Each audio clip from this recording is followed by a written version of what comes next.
Monsieur le Président, Monsieur le Ministre, les gens dans le secteur privé, bonjour. Je ne suis pas trop confortable en français, alors je vais parler maintenant en anglais. First of all, I'm honored to be here, and I've got about 15 slides, so I won't be too long, but I'll try and give you a good overview of what we did in the Seychelles and why we did it. So first I'll introduce you a little bit to the country, then the conditions we were in 2007, 2008, the reforms that we did, and where we are now. Okay.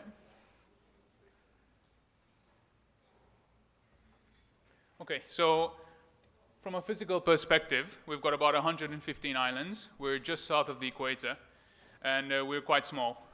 We've got only about 400 square kilometers of land, but because the islands are quite far apart, we've got a huge amount of sea. So basically, in the future, we'll be able to exploit that and get some more economic growth out of it. We are tropical, and we are blessed in the sense that we don't have any hurricanes, any earthquakes, volcanoes, floods. It's quite a safe place. The only thing is we don't have very good water networks, so as humans, we say that there is drought, but the trees get along fine.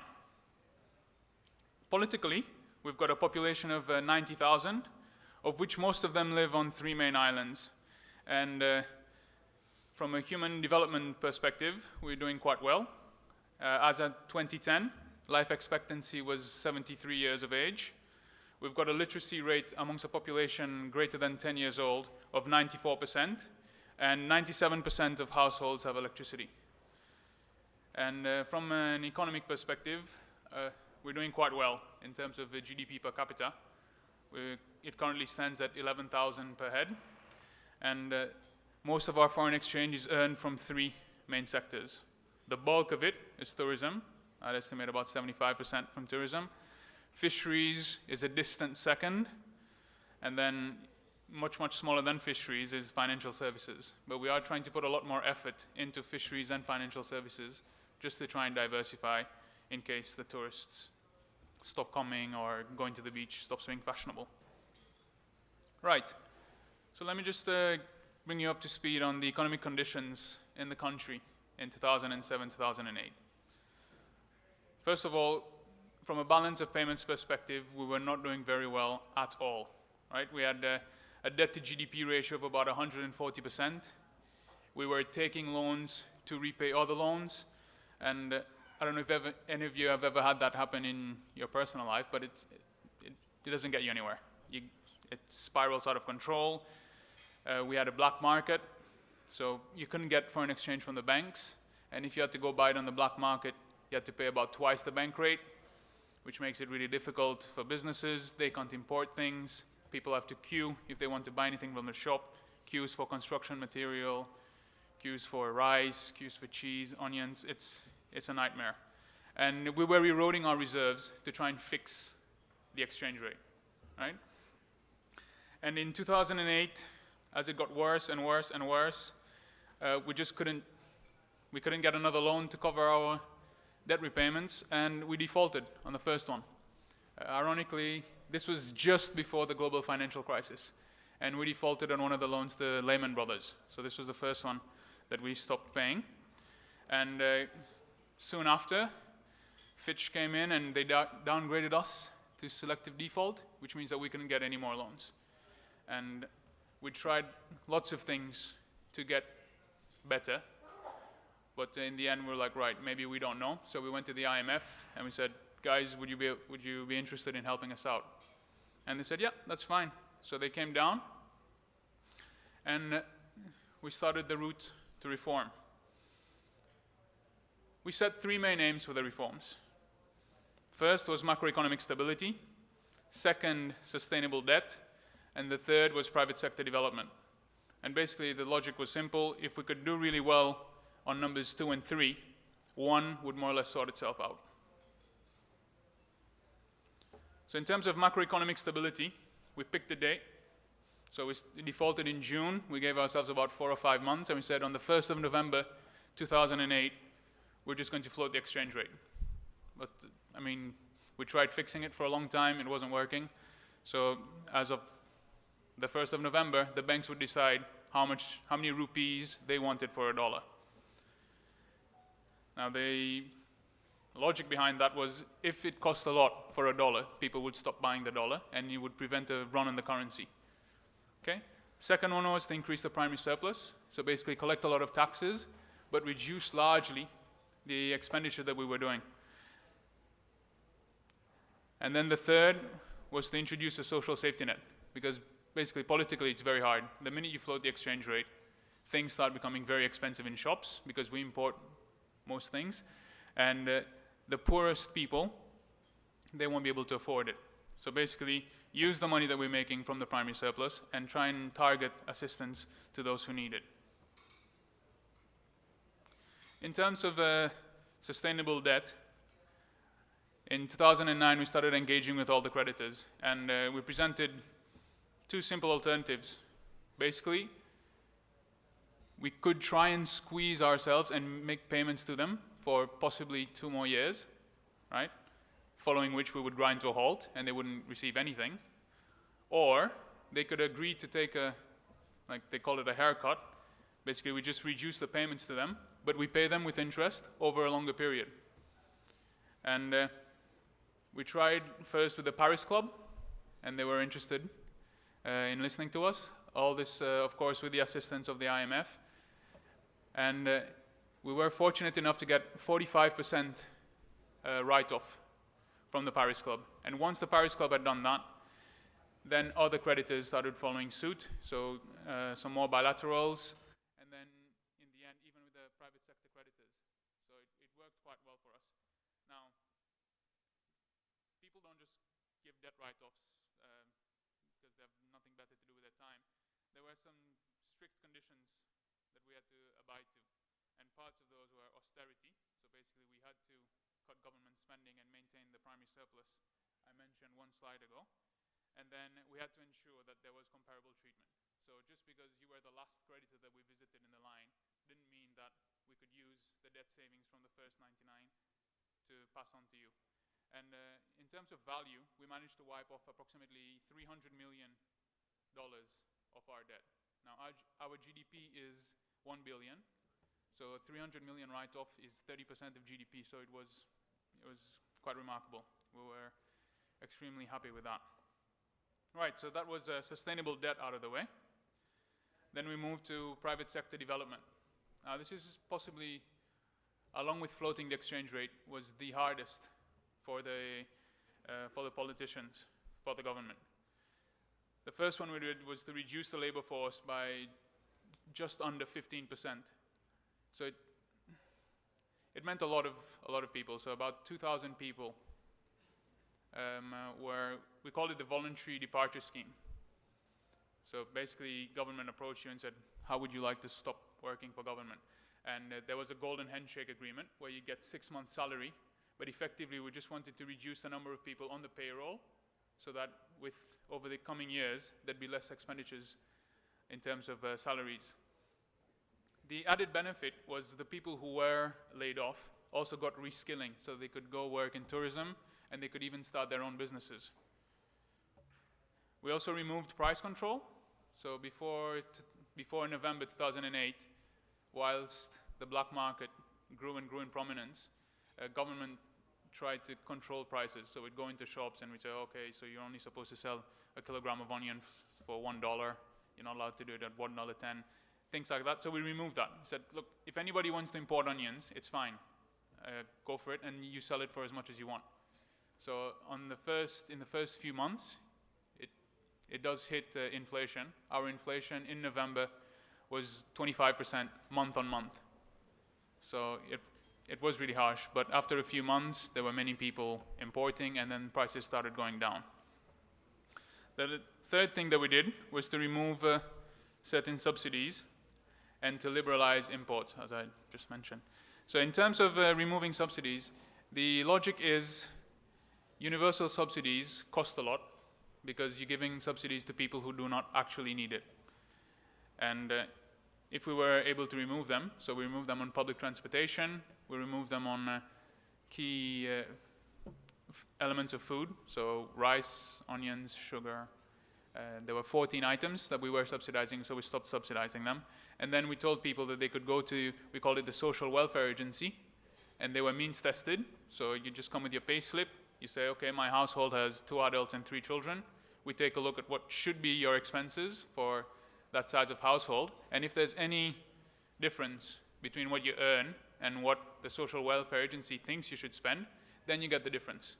And we got a lot of people in the first few days, but then after a while, as a nation, we're quite proud, so nobody likes going to ask for handouts. So with time, it has reduced, and at the moment, I think we've got about 12% of households receiving assistance, like on a monthly basis. So it's not too bad in the grand scheme of things. Now, if we move swiftly to the results, so we did all these quick measures, floated the exchange rate, removed subsidies, liberalization of imports, and we managed to reduce the debt to GDP. Currently, it's 75%, so reduced from 140 not too long ago. Of the 75%, 2/3 of that is external debt. We're on track to be at 50% in 2018, so this is the ultimate aim. And ironically, at the moment, we are running huge surpluses, well, 5%. We've been doing 5% for the last 4 or 5 years. We're retiring debt, our local debt, too fast, and it's becoming a monetary problem. So right now we are issuing debt just for monetary purposes. In terms of reserves, foreign reserves, we are now close to 3 months of imports, which is a marked improvement from, rumor has it, about a week, just before we floated the exchange rate. Nobody wants to divulge the information, but apparently it was really low. And then economic growth has been maintained at about 3% since 2009. Now, these results look, they do look pretty good. And going through the 3 slides I just went through, it does seem slightly easy, but there are other things that one should also take into account, right? So this is the reason for these slides. So just because we did like about 3 or 4 measures doesn't mean that that was why things turn around, okay? There were lots of other things done by the other sectors of the population which did really help. And first and foremost was to get the ownership, right? So after we defaulted in June 2008, the president and the vice president and the minister of finance, they sat down and they said, look, we agree, these things are just not working right now, and we need some huge, huge reforms. So the decision had been taken since June or July that we would have to go float the currency. But we spent 3 or 4 months telling people that it's a really good idea for us to float the currency, and things do not spiral out of control because there are other measures that kick in. Just to try and comfort them, so that when we did float, I mean, we only announced the float of the first, I think about 2 days or 1 day prior. There was not much panic because people were expecting it. Secondly, once we had educated the people and we had introduced the reforms, government had quarterly press conferences, which did really help because it gave everyone a chance to just come and they would vent and they'd ask a lot of questions and we would reply from a technical perspective and from a political perspective. And I think that also helped calm the people down because they were always fully informed of what was going on. The second thing to take into consideration if one is to introduce reforms is to synchronize it as much as possible. So rather than trying to do it piecemeal, I've got here, I mean, you're going to be slaughtered anyway. It's going to be hard and you're going to get into a lot of trouble. So you might as well introduce as many hard ones as you can right at the start. Then lastly, I work in the Ministry of Finance. So I've got the fiscal reforms. So there were a number of other smaller items that we were doing, which also helped the whole package work together. So if we were going to reduce our involvement as government in the economy, we had to go for outsourcing. And if you're going to outsource and you don't have proper controls, makes it a very conducive environment, which helps a few individuals, but maybe not the whole economy. So we put in public procurement procedures. So if anything was going to be built or going to be done over a certain value, there had to be tendering to ensure the government got the best value for money. We also introduced Treasury single accounts. This was extremely unpopular because before introducing Treasury single accounts, each department or ministry, they'd each have their own little bank accounts, and say they put a request in for budget, say they needed $1 million. Come the 31st of December, they had used only 800,000. They'd keep that 200,000, and then they'd ask for another $1 million for the following year. But with Treasury single accounts, you put all of them into one, and the ministries who had been a bit greedy or were, maybe they had great plans, but weren't able to implement them, come the end of the year, the money would be lost. So there's no incentive, if you will, to try and pitch for more money just for the sake of pitching for more money. So that helped a lot. We also simplified taxes to make it much easier for people to pay taxes. And the simpler it is, the more likely it is that people will comply. And, well, this is more in the planning stages, but we are trying to reduce the taxes. As government, it's quite hard. Once you're accepting or receiving a certain amount of money, there is very little incentive to try and cut down on it. But hopefully, we'll start doing that soon, because we currently collect about 35% of GDP in taxes, so it's quite high. In terms of budgeting, the budgeting process, we started paying a lot more attention to forecasting revenues. So whilst previously the forecasting of revenues was done maybe 1 month before the budgeting process, now we've got a whole unit working on it to ensure that the amount of money that we spend is directly proportional to the amount of money that we collect. It's not fortunate that we end up with a surplus.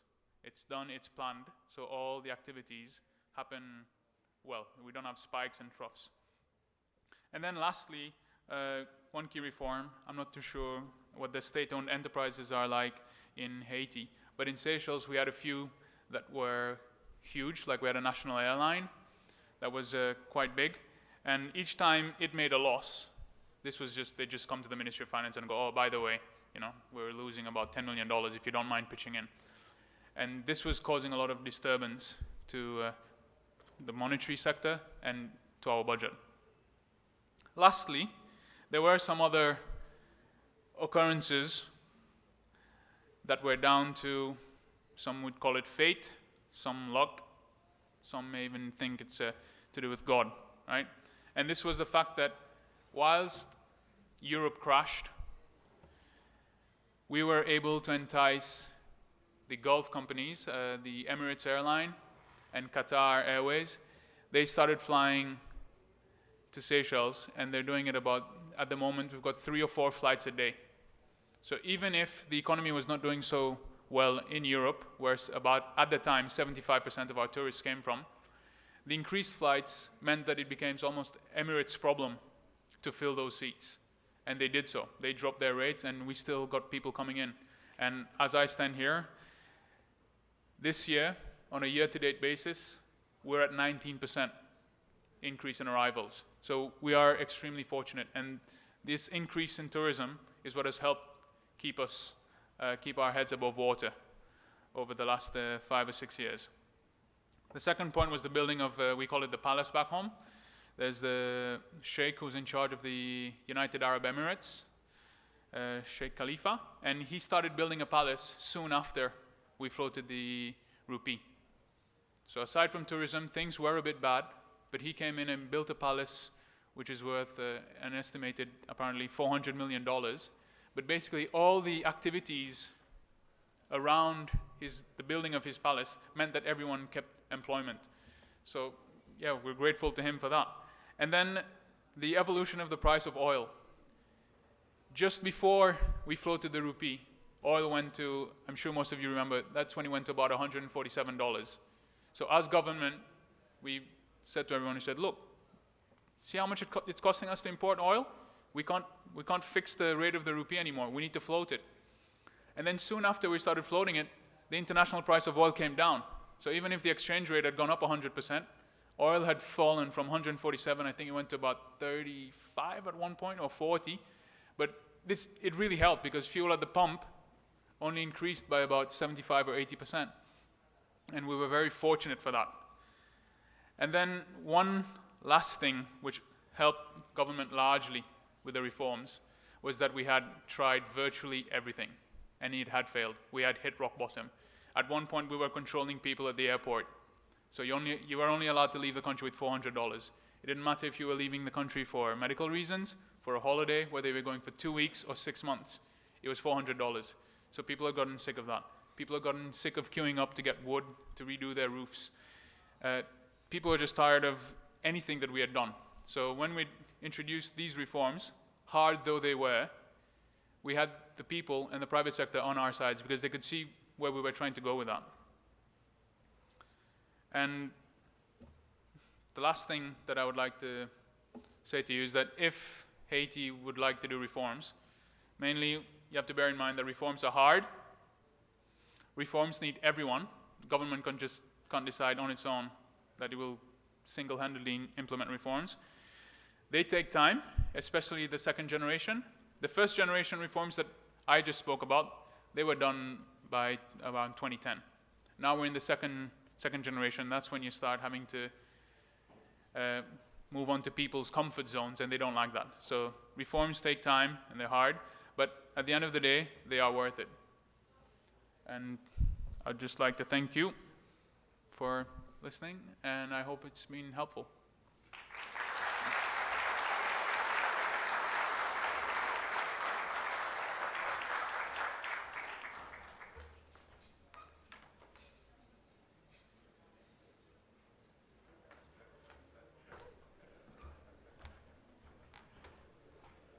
Thank you, Bertrand.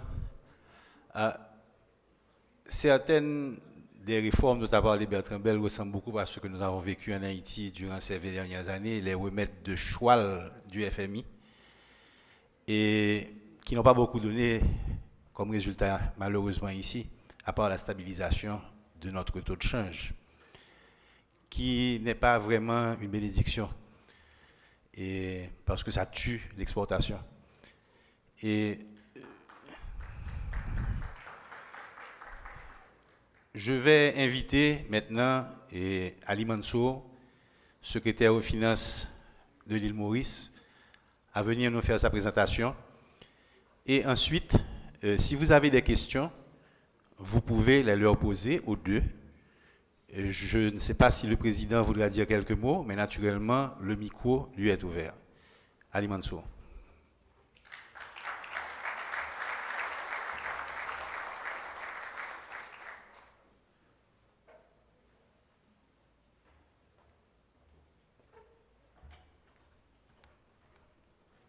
Monsieur le Président, Monsieur le Ministre des Finances, chers collègues, merci bien de inviter nous pour venir depuis une longue semaine, venir causer de Tantigin.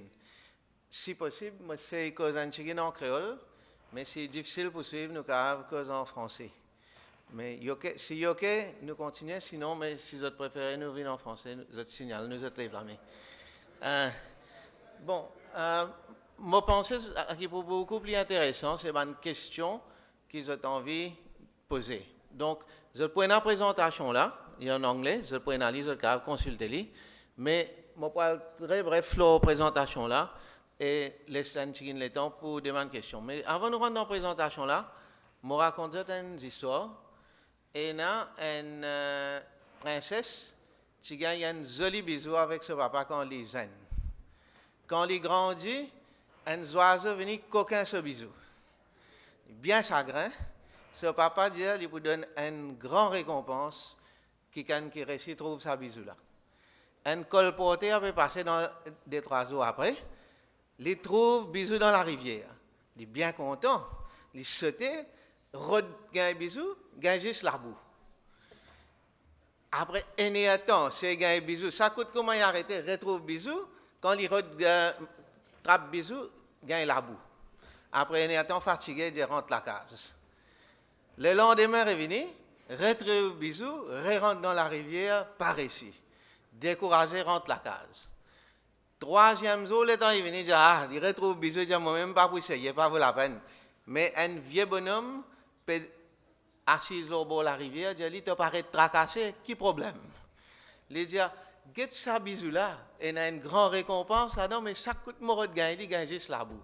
Il dit, mais problème, mon camarade, tu n'as pas fait get code bisou, get le au pied, ça c'est une réflexion.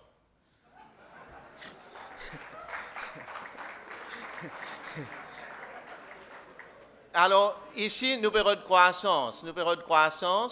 Et nous besoin d'être dans bon place. Si nous sommes dans la rivière, lié au pied, nous risquons de rater ça qui nous période. Moi, je fais une petite présentation rapide de l'expérience Maurice. Là, nous revenons sur le code ça nous besoin de roder ensemble. Et la clé, c'est ensemble. Donc, ça, c'est une caractéristique Maurice qui était bien vite. Et comme on a trouvé, clairement, nous faisons un progrès. Si nous ne pouvons pas faire progrès, nous ne pouvons pas vite, nous venons ici. Donc, il y a différents stades. Français. Il y a eu des... Correct. OK. Merci. D'accord. On change de langage. Alors, on reprend un petit coup. On peut passer rapidement, ça c'est l'histoire et où on est aujourd'hui. Et puis, on peut voir les différentes phases. Et le succès économique de n'importe quel pays, Maurice n'est pas une exception, c'est la diversification. Ce n'est pas qu'on n'exporte plus le sucre, c'est que le sucre n'est plus important. Aujourd'hui, ça représente 2 à 3% de notre économie, tandis que c'était dominant à l'indépendance. Mais la valeur du sucre aujourd'hui est probablement plus élevée que ce qu'on faisait à l'indépendance parce qu'on a amélioré les techniques. Donc, si on continue un peu, prochain. Alors, voilà les grandes phases. Et au départ, on faisait ce que la plupart des pays du tiers-monde ont essayé, de substituer pour les importations. Ça n'a pas apporté de très bons résultats. Donc, dans les années 70, juste après l'indépendance, nous avons dit qu'il fallait s'axer sur l'exportation. Et c'est là où nous avons commencé avec les zones franches. Je crois que mon collègue Utesh Ramban va parler un peu plus de cette expérience plus tard. Mais nous avons aussi lancé le tourisme. Mais Maurice a su utiliser des préférences. Mais les préférences, c'est simplement un transfert qui vient de l'extérieur. Ça peut être l'aide, ça peut être des ressources naturelles que vous avez. C'est simplement utiliser des ressources qui viennent de l'extérieur pour ne pas les consommer. Et qu'est-ce que nous avons fait? Nous avons investi. Première chose, nous avons investi dans l'éducation. Deuxième chose, dans l'infrastructure. L'éducation était déjà gratuite au niveau primaire, mais on a rendu l'éducation gratuite à tous les niveaux. Et ça a joué un rôle important pour ceux qui venaient 10 ans, 15 ans après. Et avec l'éducation, ça prend du temps. Il ne faut pas négliger l'investissement dans l'éducation, il faut commencer tôt. Mais l'infrastructure aussi est importante et ça aussi, il ne faut pas le négliger. Pour la troisième phase, qu'on a lancée il y a environ en 2006-2007, on a transformé, avant c'était utilisation des préférences d'une façon intelligente, cibler des secteurs de développement potentiels comme le textile et le tourisme, mais dans une économie qui développe rapidement, qui diversifie rapidement, où les cycles pour les produits s'accélèrent, c'est très difficile de trouver le créneau. Donc, là, c'est une plateforme ouverte. On essaye d'encourager tout le monde à venir. Ceux qui ont une idée fou, mais une idée folle, mais c'est son argent qu'il est en train de risquer, c'est son problème, pas le problème du gouvernement. Et certaines choses vont réussir, d'autres vont échouer. Par exemple, à Maurice, nous avons réussi un petit peu à développer l'éducation comme une exportation sur la région, mais pas les services du tourisme médical. Si on avait misé sur le tourisme médical, on aurait échoué. En laissant la plateforme ouverte, certaines choses ont marché, d'autres n'ont pas marché, mais tant que c'est le secteur privé qui risque son argent, ce n'est pas un problème pour l'État. Et en parallèle, pourquoi est-ce qu'on fait le développement économique? on fait le développement économique pour avoir une société agréable à vivre. Donc, on fait l'économie pour faire le social. Et le gouvernement a aussi, comme une partie importante des réformes récentes, mis beaucoup plus d'emphase. Déjà, on avait mis de l'emphase sur le social dans des périodes précédentes, mais maintenant, les moyens étaient là. Et une des réformes intéressantes qu'on a fait, c'est qu'on a imposé une taxe de 2% sur les bénéfices, où le gouvernement disait, on met cette taxe, mais on ne veut pas recevoir l'argent. Ce qu'on veut, c'est que le secteur privé le dépense lui-même sur des organisations de la société civile afin de s'attaquer à des problèmes sociaux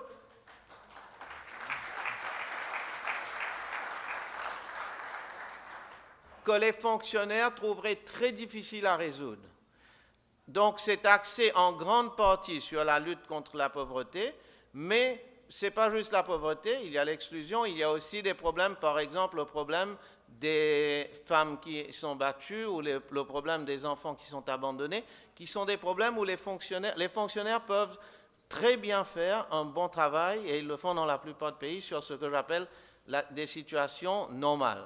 Mais où il y a des situations d'exception, où il faut beaucoup de discrétion, là, c'est très difficile pour les fonctionnaires parce que les fonctionnaires doivent avoir des règles assez claires. Et si on essaie de suivre les règles, on n'arrive pas à s'attaquer à certains problèmes sociaux de fond. Donc, cette innovation du CSR, d'une taxe, Corporate Social Responsibility, où c'est le secteur privé qui décide sur qui il dépense, mais dans un cadre qui est agréé avec le gouvernement. Et mon collègue Raj Makun, qui est le coordonnateur des institutions du secteur privé à Maurice, il est sur le comité, c'est un comité conjoint gouvernement-secteur privé qui décide des priorités et des règles du jeu, mais ensuite, c'est à chaque entreprise de décider quelles sont les organisations de la société civile qu'il doit aider.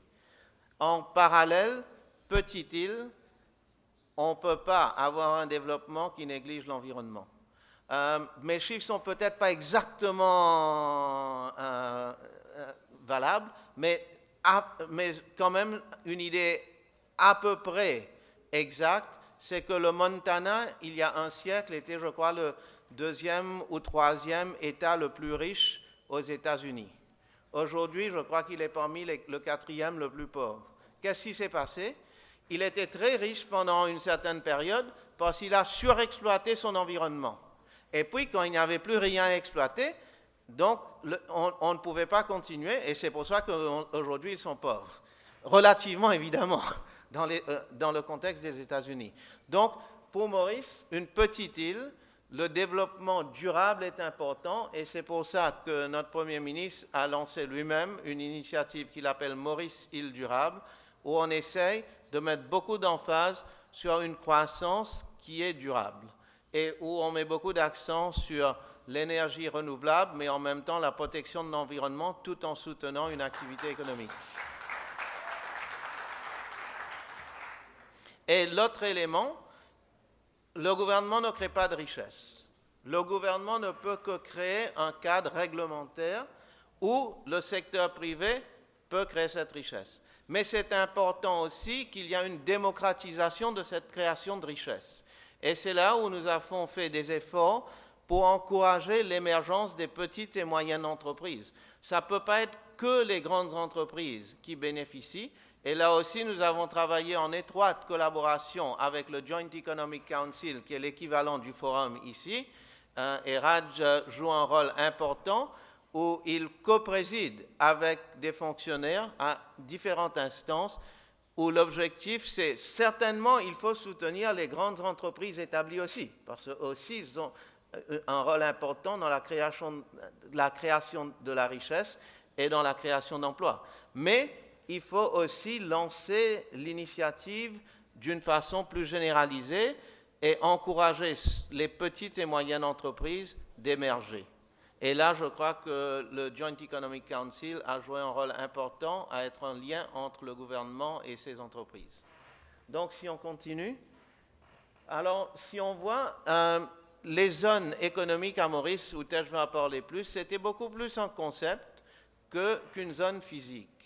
Et on avait commencé dans les années 70, on croyait que c'était surtout les incitations fiscales. Et c'était vrai. À un moment où le taux d'imposition était de 70%, évidemment, il fallait des incitations fiscales. Et la zone, quoique au départ c'était géographique, mais très vite ça a évolué dans un concept. On ne pouvait pas réformer le système. Et ça, c'est un message important que j'essaye d'expliquer à nos collègues de la Banque mondiale et au Fonds monétaire. Je crois qu'ils commencent à comprendre. Réformer un système, c'est difficile. Comme Bertrand l'a dit, c'est dur. Et si on essaye de transformer tout le système, parfois c'est trop difficile. Parfois, une réforme à la marge peut avoir beaucoup plus d'impact. Donc, les zones franches à Maurice, c'était une réforme à la marge. Nous avions des syndicats très puissants, donc les règlements du travail étaient très onéreux, et nous avions un régime fiscal qui était difficile à réformer, et nous avons des réglementations qui étaient assez dures à respecter et qui décourageaient l'investissement. Donc, si on voulait faire venir des étrangers à Maurice, il fallait trouver un régime souple. Et c'était beaucoup plus facile de créer un régime souple pour ceux qui n'existaient pas, et donc il n'y avait pas de lobby pour protester contre les changements. Et c'était ça la zone franche. La zone franche, c'était on met un cadre des affaires qui est attrayant pour l'investissement et qu'on a mis en consultation avec les investisseurs qui voulaient venir. Donc ça, c'était le début, et c'est ce qui a lancé l'industrialisation. Mais dans les années 92, nous sommes arrivés à un stade où on s'est dit, Maurice a une position stratégique dans l'océan Indien, on pourrait développer un port franc, et donc on a développé un peu la même perspective que ceux qui voulaient utiliser Maurice, pas pour faire des activités destinées à Maurice, mais pour la région, on leur a donné un régime intéressant. Et puis, pour complémenter, nous sommes lancés dans l'éthique, et au départ, c'était dans des processus simples de call center, mais on a essayé d'augmenter la valeur ajoutée, et aujourd'hui, c'est des services assez diversifiés qui sont offerts. Et là aussi, le gouvernement avait un rôle en partenariat avec le secteur privé.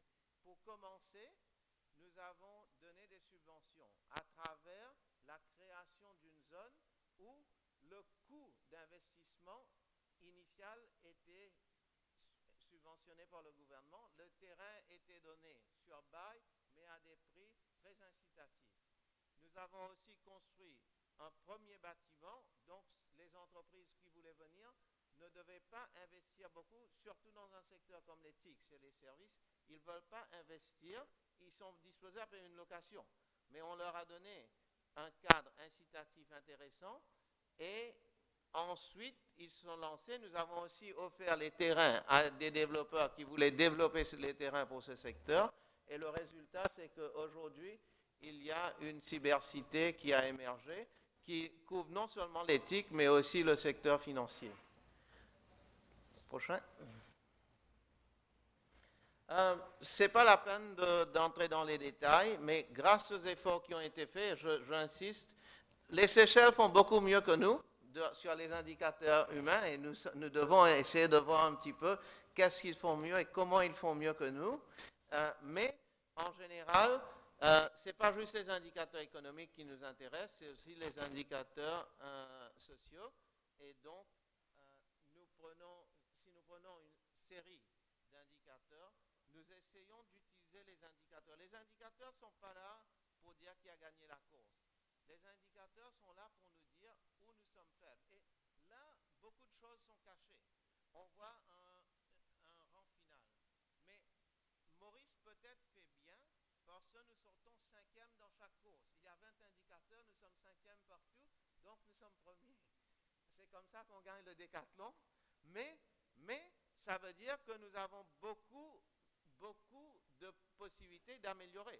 Et ça, c'est juste en relation avec l'Afrique. Et c'est pour ça, si on passe au prochain, c'est pour ça que nous avons investi beaucoup dans cette idée Et c'est une des raisons pour laquelle nous sommes non seulement là aujourd'hui, mais que nous aimerions pouvoir continuer le dialogue avec vous. Nous pensons que les pays du Sud, nous avons beaucoup à apprendre un de l'autre. Il y a des choses, je suis sûr, que Haïti fait mieux que nous aurions voulu comprendre pour pouvoir mieux faire. On espère que peut-être il y a certaines choses aussi où vous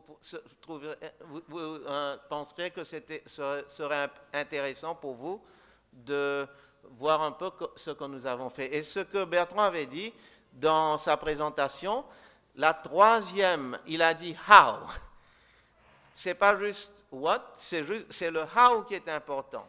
Et entre personnes sur le terrain, dans un contexte du tiers-monde, qui peuvent expliquer à leurs collègues comment on a pu faire, je pense que c'est là où il y a beaucoup de valeur. C'est pour ça que nous avons lancé un centre régional multidisciplinaire d'excellence, on appelle RMC en anglais, Regional Multidisciplinary Center of Excellence, qui est en partenariat avec le Small States Network for Economic Development, qui fait beaucoup de South-South Exchange. Et on pense que c'est là qu'il y a un grand potentiel de s'entraider à mieux faire. Si on regarde un petit peu, pour Maurice, parce que nous sommes en Afrique, notre stratégie, c'est comment rendre Maurice comme une plateforme pour servir la région africaine. Et dans ce contexte, il y a plusieurs réformes. J'ai parlé du capacity building, mais dans le budget de cette année, nous avons lancé des initiatives particulières pour encourager des activités destinées à l'Afrique, inclut l'expansion du port franc pour permettre la production des articles manufacturés destinés pour l'Afrique. Et nous avons aussi créé un centre d'excellence pour l'Afrique qui peut faire plus ou moins les choses qui avaient été vues dans la présentation précédente du CFI ici, mais avec un accès sur l'Afrique. Et finalement, nous continuons à travailler avec les pays de la région. C'est là où le Caribbean Growth Forum peut être intéressant pour vous. Les Seychelles ont montré le leadership dans la région et le ministre des Finances des Seychelles préside un groupe de 5 pays, les Seychelles, le Mozambique, le Malawi, la Zambie et l'île Maurice, qui sont des pays qui ont démontré au niveau national qui sont disposés à prendre des réformes difficiles pour faire avancer le pays. Donc ces pays se sont regroupés pour essayer de dire est-ce qu'on peut mieux intégrer nos économies en éliminant les barrières qui sont là, qui ne devraient pas être là si nous avions un vrai marché commun entre nous. Nous sommes membres de la COMESA, Common Market for Eastern and Southern Africa, et de la SADC, Southern African Development Community, et nous mettons en œuvre les programmes de ces organisations. Mais dans les organisations, on va au rythme du plus lent. Et nous voulons aller rapidement. Donc, ceux qui sont disposés à aller plus loin, la géométrie variable est appliquée et nous essayons d'accélérer le processus d'intégration. Mais je pense que nous avons aussi des leçons à apprendre du Caribbean Growth Forum pour voir comment faire mieux fonctionner cette collaboration. En même temps, nous essayons de travailler sur la facilitation de l'exportation des services qui inclut la facilitation du mouvement des personnes, surtout des personnes qui ont des talents et qui sont éduquées. Mais si, je crois que c'est le dernier, je pense, non? Non. Bon, ça c'est des résultats sur le tourisme. Nous n'avons pas eu autant de succès que nos amis aux Seychelles. Nous essayons de suivre leurs pas. Nous aussi, on diversifie. On a eu, si on regarde le prochain, non, je crois que c'est là, pardon. Si on revient, nous avons réussi à réduire la dépendance de l'Europe de 70% environ à environ 60%, mais nous avons un long chemin pour remplacer le tourisme européen avec le tourisme qui viendrait de la Chine, de la Russie et de l'Inde.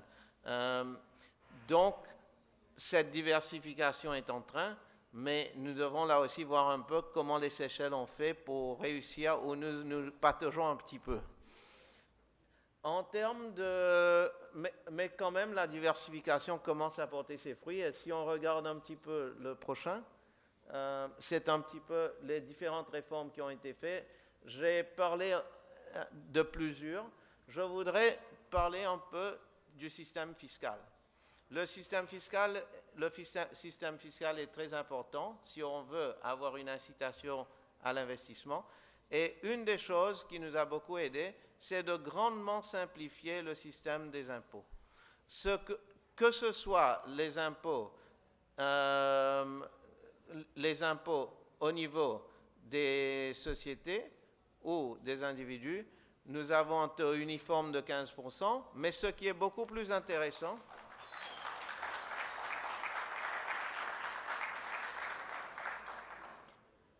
nous avons pu faire une réforme fiscale, contrairement à ce que les Américains disent quand ils coupent les taxes et ensuite ils perdent des revenus. Nous avons pu couper les taxes et augmenter les revenus.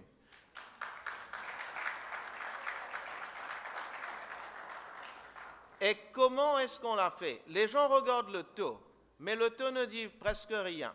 Ce qu'il faut voir, c'est la vraie réforme, ce n'était pas le taux.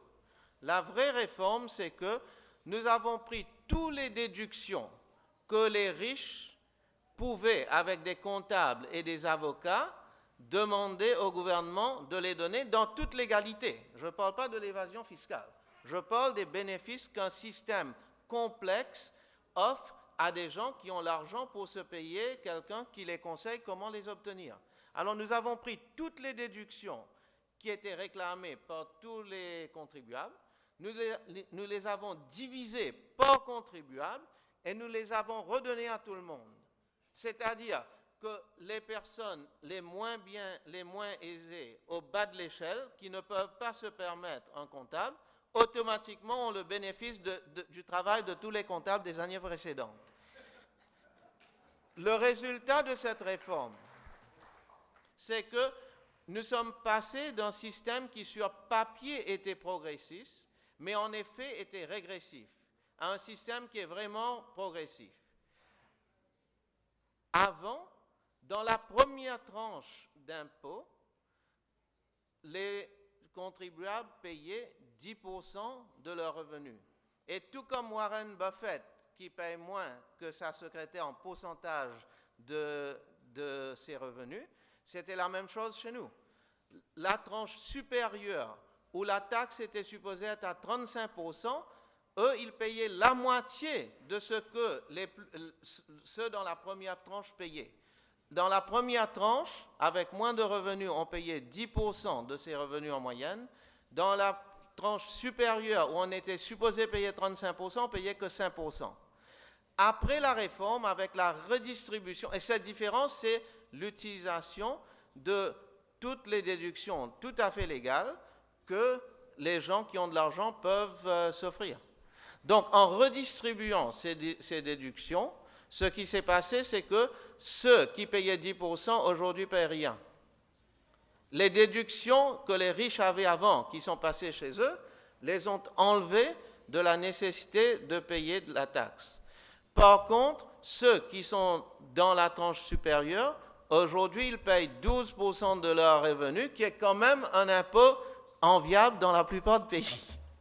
Donc, grâce à cette réforme, les riches, chacun pour la première fois a commencé à contribuer selon ses moyens.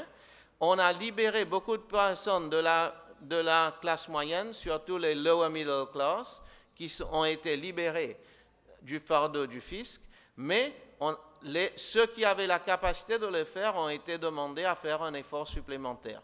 En plus, parce que le système maintenant était simple, income is income, on ne fait pas de distinction. Vous avez une déduction généreuse que tout le monde obtient automatiquement au départ, mais si votre revenu dépasse ce montant, à ce moment-là, vous devez payer 15% sur ce qu'il y a, et il n'y a pas de discussion, pas de dispute, il n'y a pas de négociation avec le fisc. Comme conséquence, les ressources de l'administration des impôts ont été libérées afin de pouvoir faire un travail plus fort de enforcement. Soudain, nous avons découvert à Maurice que nos avocats et nos médecins, par exemple, sont devenus très riches. Avant la réforme, il y avait juste un tiers qui gagnait suffisamment pour pouvoir payer des impôts. Soudain, après la réforme, ils ont tous eu une augmentation de leurs revenus et ils ont tous commencé à payer parce que les ressources étaient libérées pour voir un petit peu combien de fois ils ont apparu en cours, combien de patients ils recevaient, qu'on ne pouvait pas vérifier avant parce qu'on perdait le temps à administrer ce que les gens de la classe moyenne étaient en train de payer. Donc j'ai pris un peu de temps sur la fiscalité parce que je pense qu'une réforme importante pour encourager le cadre des affaires, c'est de revoir le système d'imposition et on peut le rendre non seulement plus efficace, mais plus juste en même temps. Et en parallèle, je voudrais aussi parler, Utesh a le mérite d'avoir été le premier directeur du Empowerment Programme. J'ai parlé du Corporate Social Responsibility Tax, mais le gouvernement a aussi mis en place un mécanisme qui s'appelle le Empowerment Programme. L'idée, c'est qu'on doit aider les gens à être autodépendants, mais on doit lui donner les moyens de le faire. Donc, Utesh a dirigé, il était le premier directeur du programme, où c'était un mariage des ressources de l'État, parce que le CSR, ce n'est pas un prétexte pour l'État d'abandonner ses obligations régaliennes. C'est simplement une meilleure façon de travailler en partenariat. Maurice a eu un succès économique parce que nous avons travaillé étroitement avec le secteur privé. Maintenant, nous voulons un succès social basé sur la même collaboration avec la société civile, le secteur privé et l'État. Donc, le rôle de l'État, c'était d'organiser le système et c'est ça le travail que Utesh a fait comme le premier directeur, de mettre en place le système pour que le gouvernement puisse organiser ce système. Mais encore une fois, la collaboration avec le secteur privé, Raj était avec d'autres représentants du secteur privé. Je crois que c'était à peu près 50-50, les représentants du gouvernement et les représentants du secteur privé sur le conseil d'administration du Empowerment Programme. Si on continue, voilà un petit peu l'impact. L'impact des réformes de 2006, un peu mitigé par les effets de la crise internationale. Malheureusement, juste au moment où on mettait en place les réformes, la crise internationale nous a frappés. Et ça nous a doublement frappé vu notre grande dépendance, 70% de nos exportations de biens et de services sur l'Europe. Mais quand même, vous pouvez voir que les réformes nous ont permis à faire face. Le chômage qui augmentait avant les réformes avait commencé à diminuer et en dépit de la crise, nous avons pu maintenir le taux de chômage plus ou moins où il était.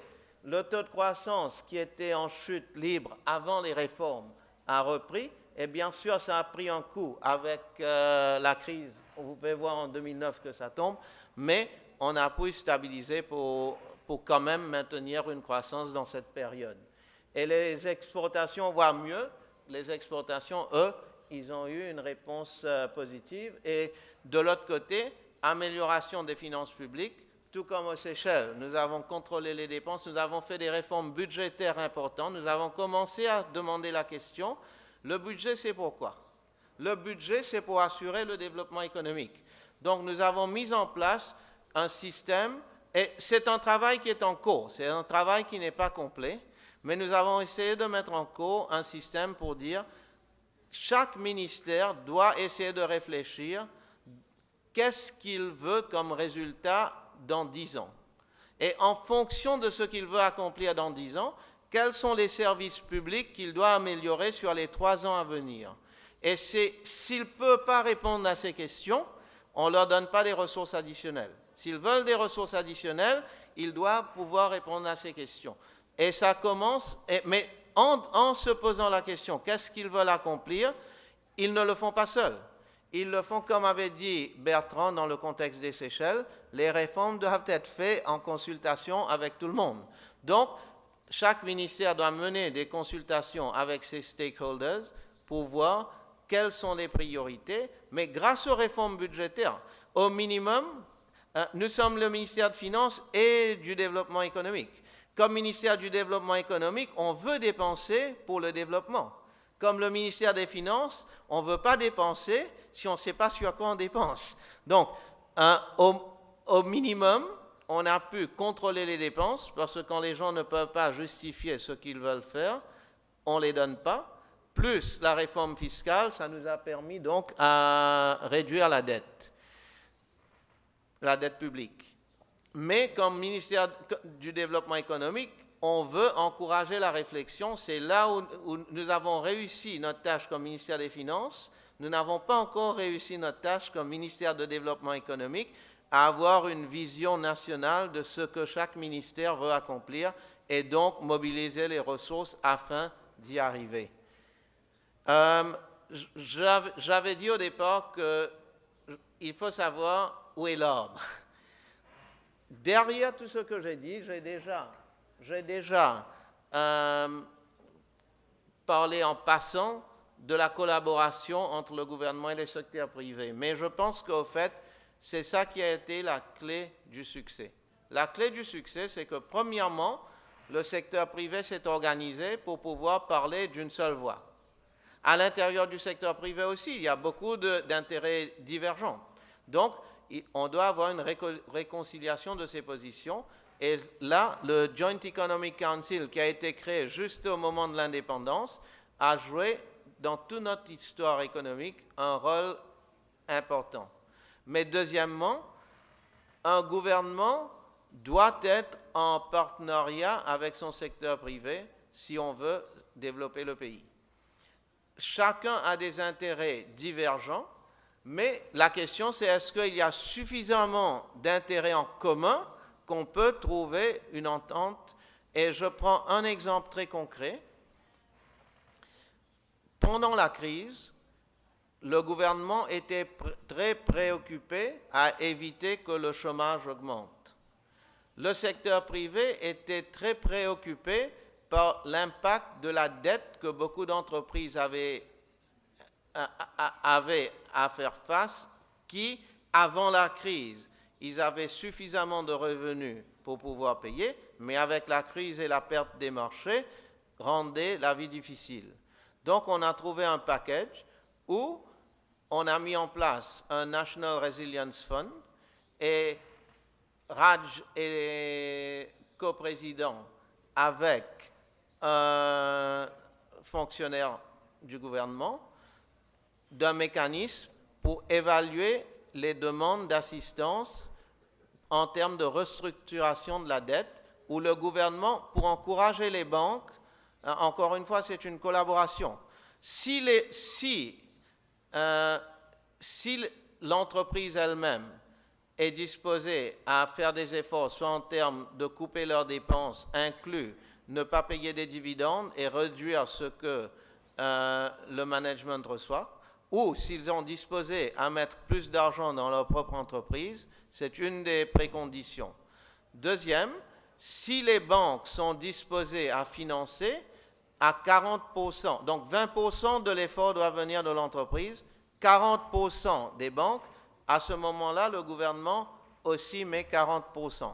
Mais en contrepartie, le secteur privé prend l'engagement qu'ils vont éviter autant que possible de se débarrasser des employés pendant cette période de restructuration. Et là aussi, pour les faciliter, le gouvernement finance 50% des salaires et 50% des besoins de capacity building pour une période d'une année afin de soutenir l'emploi sans mettre trop de poids sur l'entreprise. Mais les mécanismes précis ne sont pas importants parce que chaque pays a ses spécificités. Ce qui est important, c'est que ces mesures n'auraient pas été possibles s'il n'y avait pas un dialogue, et plus que le dialogue, s'il n'y avait pas une certaine confiance entre les institutions du secteur privé et les institutions du gouvernement. Donc, si on cherche ce qu'il y a dans l'or, mais pas ce qu'il y a dans l'eau, Je pense que c'est ça la clé. Et c'est pour ça que ce forum est un forum intéressant.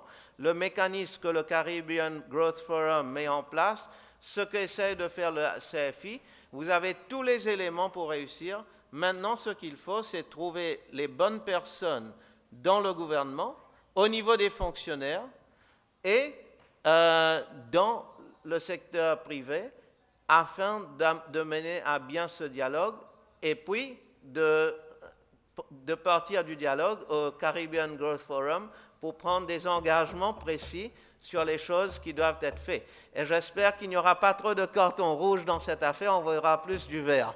Merci beaucoup.